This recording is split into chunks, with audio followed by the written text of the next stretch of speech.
Passion, drive, and patience. The formula for winning championships is also what keeps your ride or die alive. eBay Motors has everything you need to maintain your vehicle and level it up to peak performance. Superchargers, roof racks, exhaust kits, LED headlights, and more.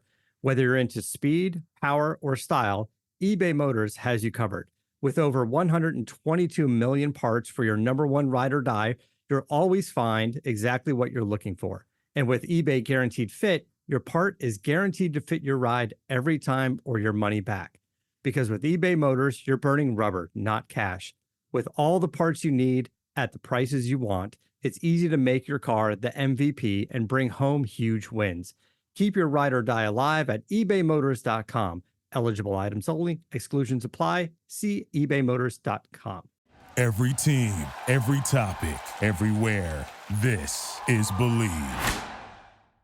Last year, they went and took it. This year, it's time for the Texas Rangers to run it back.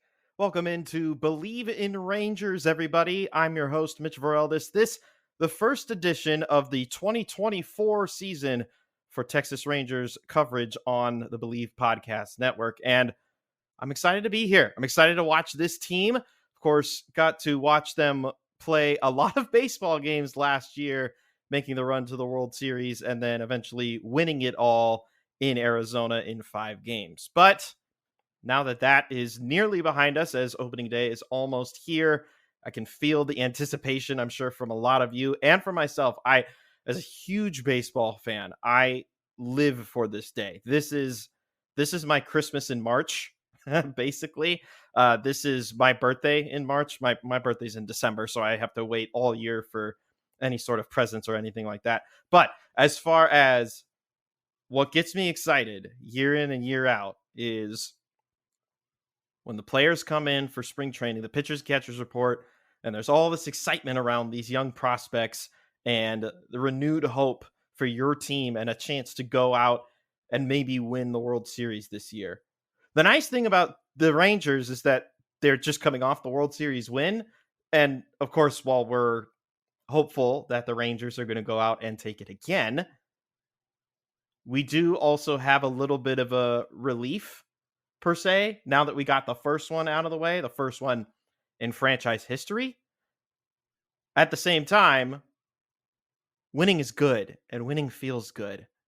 And I'd like to see this Texas Rangers team keep winning for a while. It would be really good to see them go out there and take it for a second year in a row. So let's talk about a few things.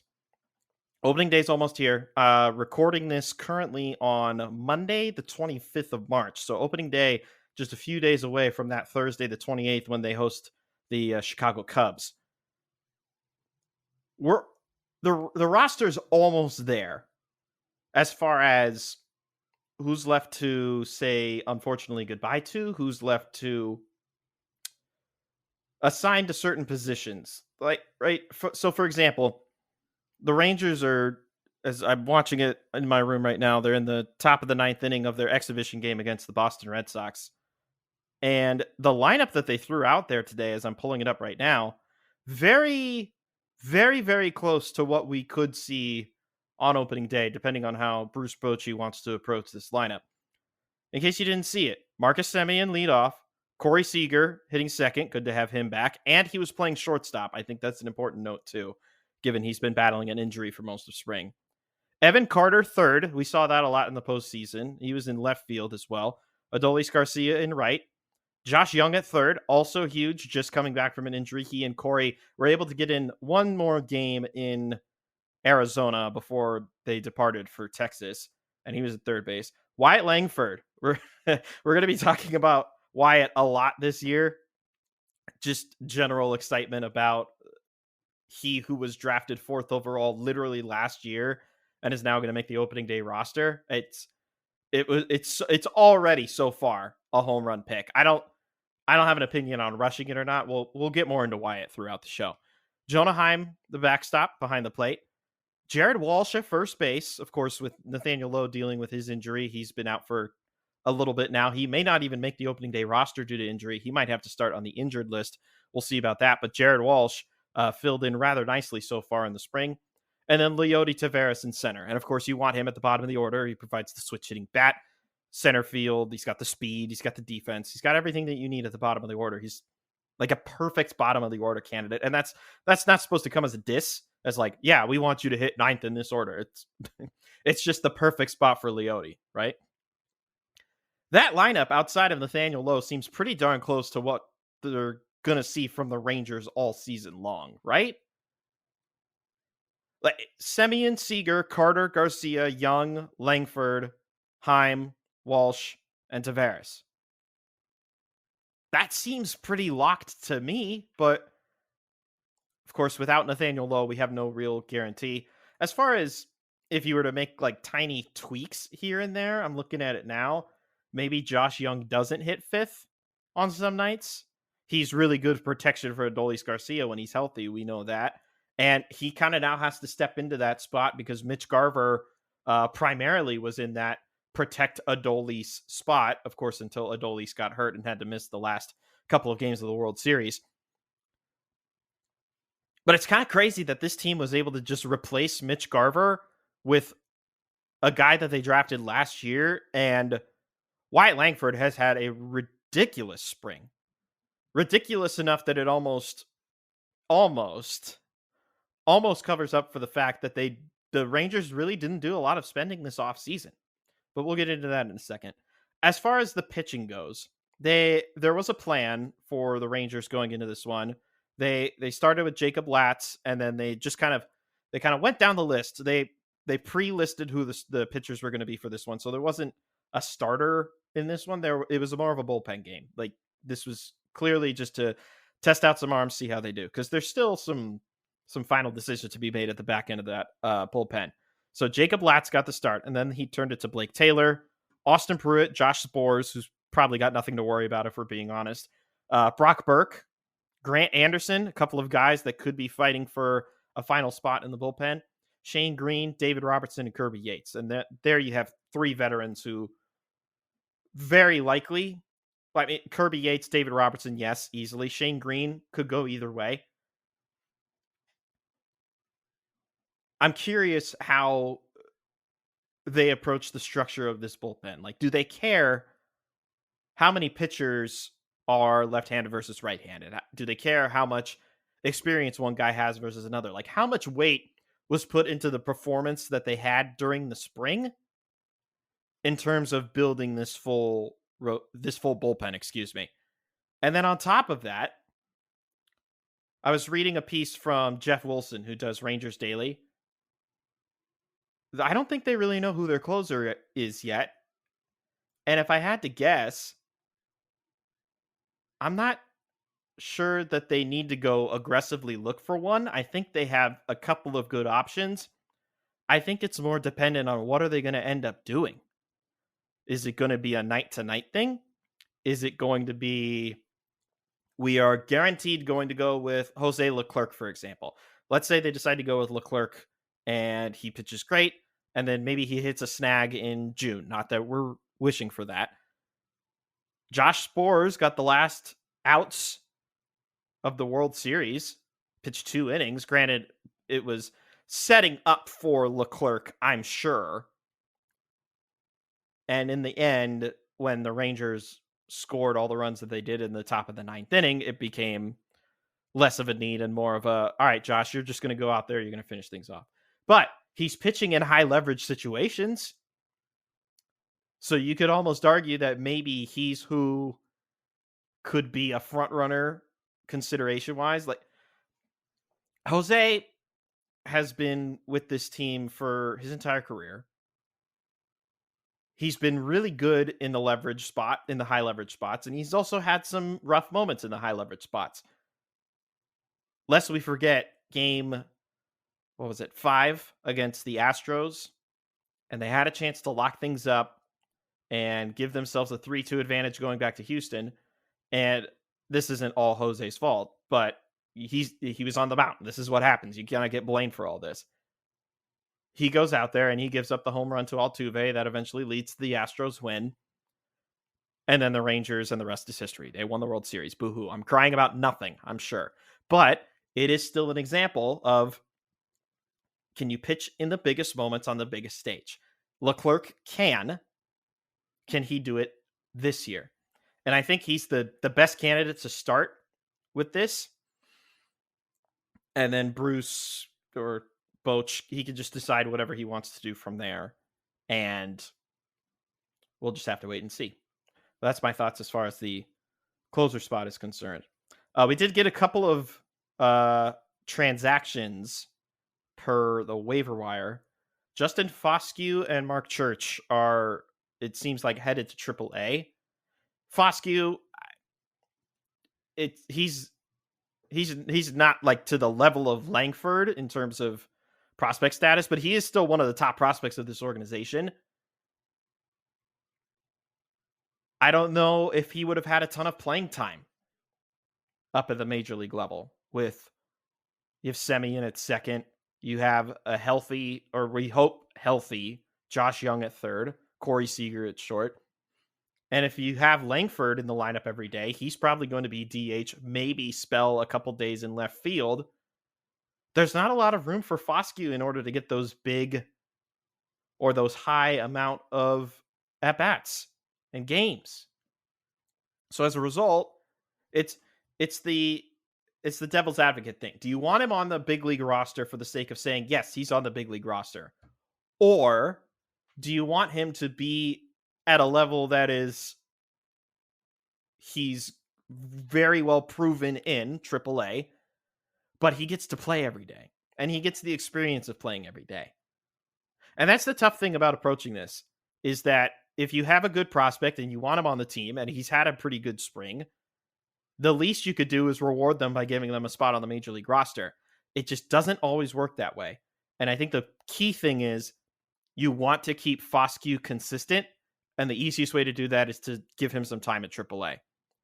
The other one is Mark Church, who he's been having a great spring for the pitching staff. And I know this pitching staff is dealing with some injuries, more so in the starting rotation than the bullpen, but maybe they just want to see him get a few more reps against some consistent competition, right? Like, spring training can be so hard to judge because it's 1 second you're facing the major league lineup, and then the next inning it's all of the guys who you're normally going to be pitching against at the minor league level. So I don't think this is a knock on either, but maybe they could be called upon immediately when the time comes. Another thing, real quick, last thing about the roster. Jared Walsh seemed to he's looking pretty darn close to the Jared Walsh that he was back in, what was it, 2021 when he was an All-Star?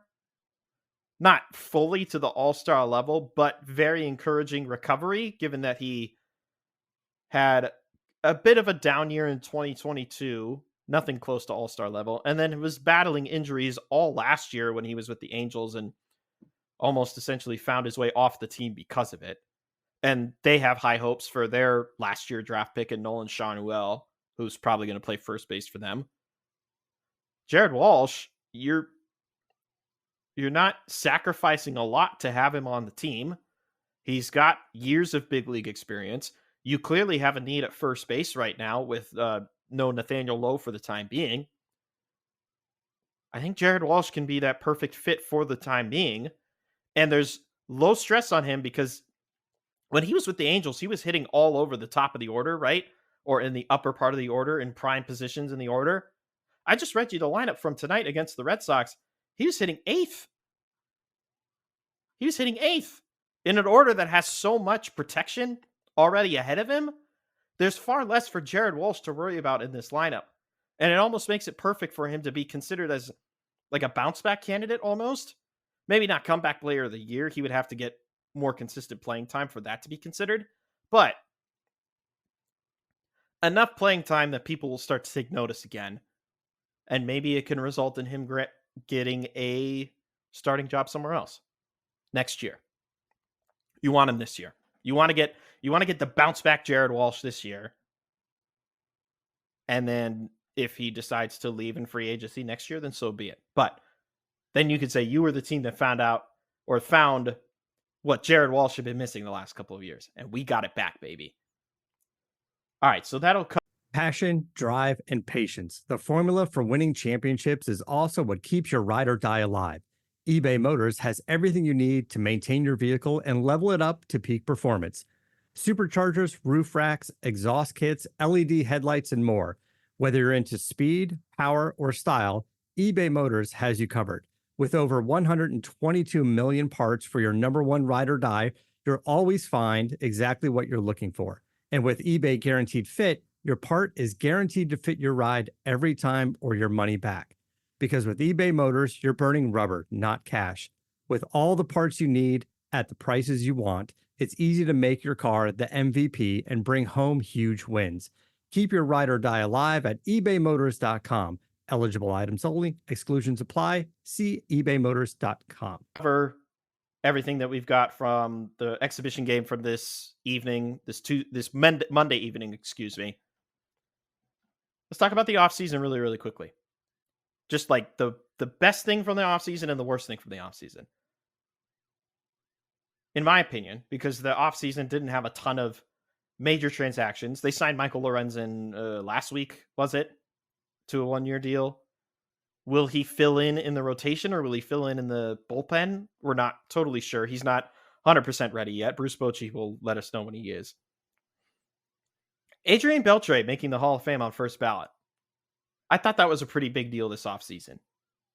Not so much the fact that he made it to the Hall of Fame. I think there were a lot of people that understood the value that Adrian Beltre brought and who Adrian Beltre was and what he meant to the DFW. But the fact that he got in first ballot, that's huge in today's Hall of Fame voting standards, right? Very rarely do you get guys that go in first ballot anymore. Some of the ones that feel fringy, and I'm not saying Beltre was fringy by any means. Some of the candidates that feel fringy but have a really good resume have to sit around and wait for years. I mean, think about Billy Wagner. Didn't make it to the Hall again this year. One of the best closers in his era. And he's going into what now? Year 6? Year 7 on the ballot next year? Adrian Beltre, it was, I'm done. After 1, he got in. He's good. That was my favorite moment from the Rangers offseason. I know there were surely several others.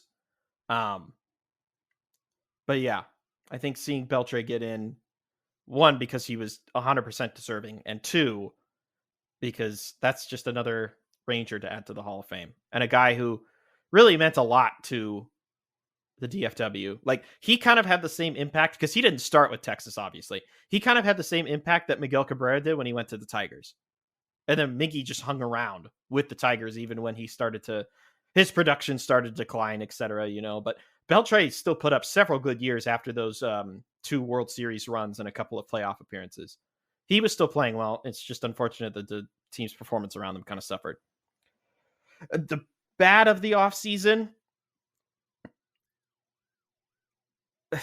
I don't want to knock this organization too much for not spending big in free agency, because you literally look at the payroll and, well, Marcus Semion's making a ton of money. Corey Seager's making a ton of money. John Gray, Jacob deGrom. They got Max Scherzer in a trade who they're not paying nearly as much. Like, this team did its big spending. It just was over the past 2 off seasons and not this off season. And yeah, they added Michael Lorenzen. He's going to be important. It was interesting to see how quickly he fell off of the playoff rotation, or fell out of the playoff rotation, I should say, for Philly. He pitched a no-hitter in his second start for Philadelphia. He's coming off, technically speaking, an all-star campaign when he was with the Tigers before he got traded. This feels like a very low-risk move for a rotation that desperately needs arms. Nate Eovaldi is going to start opening day. But then after that, you don't have deGrom. He's going to start the year on the injured list. Same with Max Scherzer. Jordan Montgomery is still a free agent if you're listening to this right now, and that has changed. The point being is that we're 3 days away from opening day, and a guy who was pitching into the World Series and a big part of the Texas Rangers' pitching success is still on the open market. So adding Lorenzen to this rotation is almost much needed insurance more than it is like a luxury because of the lack of depth and the injuries dealt with the big two stars. Because of course, when DeGrom and Scherzer come back, then they pair with Eovaldi, and you've still got John Gray, and then you've got other candidates, including Andrew Heaney, who could easily fill out the rest of the rotation. But right now, it's just a bunch of question marks and a lack of health. And it's tough too because they only signed Lorenzen last week, and now he's kind of being rushed into not rushed. He'll pitch when he's ready, but essentially being rushed into duty to be ready for this title defense the Rangers are about to go on. The other thing that was kind of rough this offseason, and maybe this attributed to, maybe this was I can't use the right word between contributed and attributed. I'll have to look it up after this. Maybe this is what led to the low spending this offseason. The TV deal situation. And I'm not going to get too in deep into, blaming either side or anything like that. The facts are the facts. The company that owns Bally Sports Southwest filed for bankruptcy. The company Diamond Sports Group has already lost at least 2 teams of the Major League Baseball teams that they broadcast. They're also a major distributor for hockey and basketball and have lost some hockey and basketball teams as a result of them filing for bankruptcy. But the Rangers are still going to be broadcast on Bally Sports Southwest, but only as far as we know for this year. After that, it'll be important for this organization to figure out what they want to do. Because I don't think the best thing for them to do is to keep holding on to a sinking ship, respectfully. Again, they've declared bankruptcy as Diamond Sports Group. It is not a good idea to keep holding on to this ship because all this is right now is it's kind of like a Band-Aid that just patches up a crack that is significantly larger than what this Band-Aid can support. And eventually this Band-Aid's going to have to come off and they're going to have to replace it with something else. So for right now, this will work. It'll be fine. You've at least got the familiarity for another year. Same broadcast team, same broadcast crew, etc. Well, except for CJ Nitkowski. But the point being is that there is some consistency from the uncertainty that hit in the middle of last year into what is now this year, where more eyes are going to be on the Rangers than ever before in their entire history. And you want those eyes. And I'm curious to see how they approach it when next season rolls around.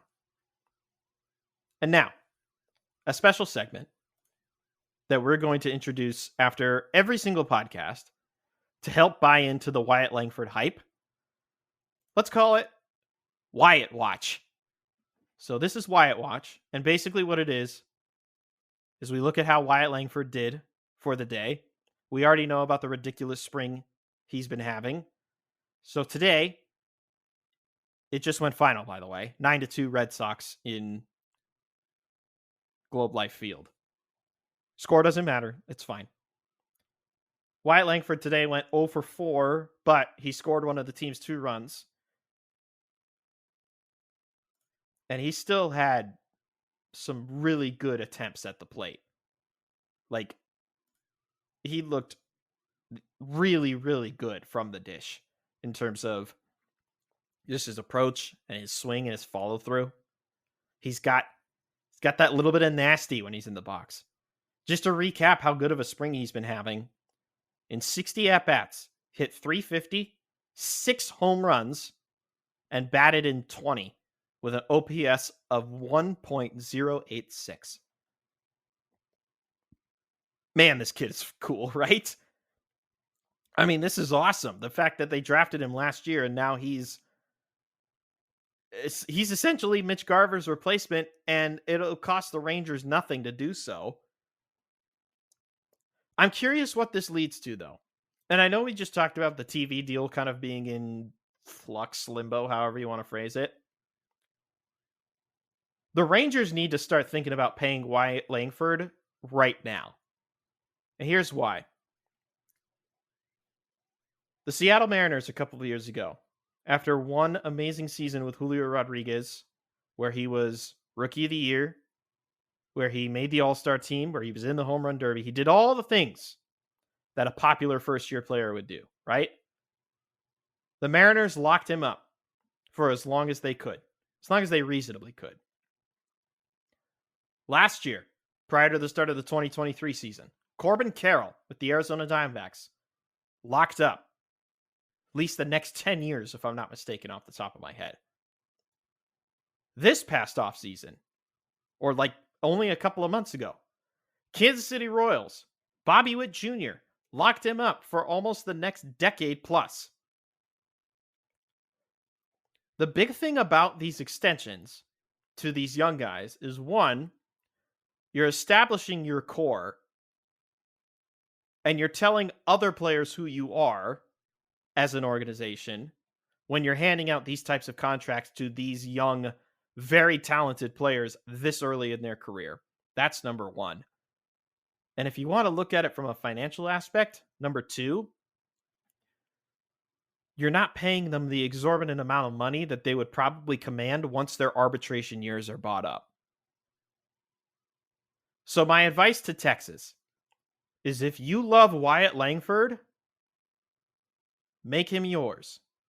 Get down on one knee, open up the little box, and hand him a contract that keeps him in blue and red for at least the next 10 years.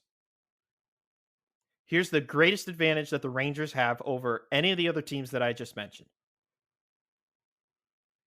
He was just drafted last year. He's already old enough to play in the big leagues, literally months after he has been drafted.